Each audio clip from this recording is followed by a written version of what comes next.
चीन को भारत से दो ऐसे झटके मिल चुके हैं जो उसको आर्थिक और रणनीतिक दोनों तरफ से घेरने को तैयार हैं।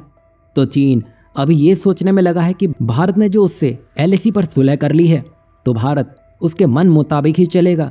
लेकिन अभी ब्राज़ील के साथ भारत ने जो खेल कर डाला है चीन को बड़ी चोट पहुंचाने के लिए काफ़ी है। ये तो आप जानते ही हैं, भारत और ब्राज़ील के रिश्ते लगातार तेज़ी से मजबूत होते हुए दिखाई दे रहे हैं। और ये सब आप इतनी तेज़ी से होता हुआ इसलिए भी देख पा रहे हैं क्योंकि जब से भारत ने अपने डिफेंस के क्षेत्र में मजबूती हासिल कर ली है, ब्राज़ील का झुकाव चीन से हटकर भारत की तरफ हो चला है। और ये तब और बढ़ गया है जब भारत ने G20 समिट की मेज़बानी की और उसके बाद PM मोदी हाल ही में ब्राज़ील में आयोजित G20 समिट में पहुंचे। और यहाँ ब्राज़ील की बात करना इसलिए भी ज़रूरी है क्योंकि हाल ही में ब्राज़ील ने चीन को बड़े झटके दिए हैं।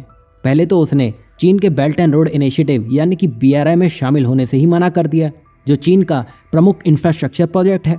और ब्राज़ील जैसे बड़े देश का बाहर होना चीन के लिए बड़ा सरदर्द बन चुका है। वहीं अगर आपको ये झटका चीन के लिए कम लगा रहा हो तो ब्राज़ील ने भारत से रक्षा क्षेत्र में बड़े सौदे की पेशकश कर दी है, जिसमें ब्राज़ील ने भारत से C390 मिलेनियम विमान खरीदने का प्रस्ताव रख दिया है। बदले में वो भारत के तेजस विमान, आकाश डिफेंस सिस्टम और ब्रह्मोस NG मिसाइल खरीदने के लिए भी तैयार है। और ये सारी डील्स बिलियंस ऑफ डॉलर की रहने वाली हैं अगर सब कुछ ठीक रहता है तो। यही वजह है कि ब्राज़ील ने भारतीय वायुसेना की मीडियम ट्रांसपोर्ट एयरक्राफ्ट टेंडर में हिस्सा लेने का भी फैसला किया है। बता दें कि इस पहल में ब्राज़ील की company Embraer defence and security और भारतीय कंपनी महिंद्रा से मिलकर C390 एयरक्राफ्ट को भारत में ही बना सकती है, यानी कि ब्राज़ील मेक इन इंडिया पहल को समर्थन दे रहा है। कुल मिलाकर भारत और ब्राज़ील के बीच में ये रक्षा सौदा दोनों देशों के लिए काफ़ी महत्वपूर्ण रह सकता है। इससे न सिर्फ दोनों देशों के द्विपक्षीय संबंध तो मजबूत होंगे बल्कि वैश्विक स्तर पर भी उनकी रक्षा क्षमताओं को भी एक नया आयाम मिलेगा। यहाँ आपको क्या लगता है, ब्राज़ील के साथ भारत का आगे बढ़ना भारत के डिफेंस के क्षेत्र में उसको मजबूती देगा? तो वहीं नेक्स्ट अपडेट भारत की ऐसी ताकत से जुड़ी है जो भारत के सामरिक हितों को और मजबूती देने का काम करेगा। बता दें कि भारत के आंध्र प्रदेश के रामबल्ली गांव में INS वर्षा नाम का एक अत्याधुनिक भूमिगत नौसैनिक बेस बनाया जा रहा है और ये बेस विशाखापट्टनम से लगभग 70 किलोमीटर दूर स्थित है और इसे ईस्टर्न नेवल कमांड के तहत संचालित किया जाएगा।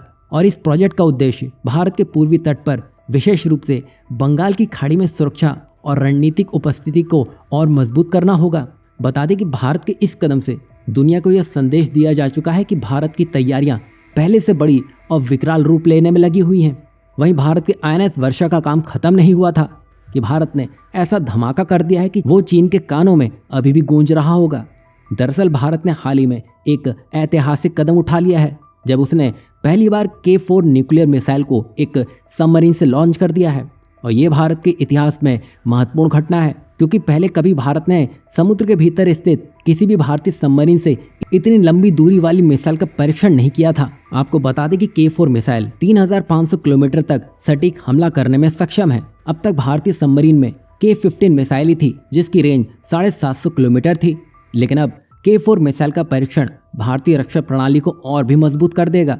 खास बात तो ये देखिए, भारत ने INS अरिघात जैसी न्यूक्लियर कैपेबल सबमरीन से इस मिसाइल को लॉन्च किया है जो कि पूरी तरह से अंडर वाटर लॉन्च सिस्टम पर आधारित है। इसका मतलब ये हुआ कि दुश्मनों को ये भी नहीं पता चल पाएगा कि भारत की सबमरीन कहाँ है।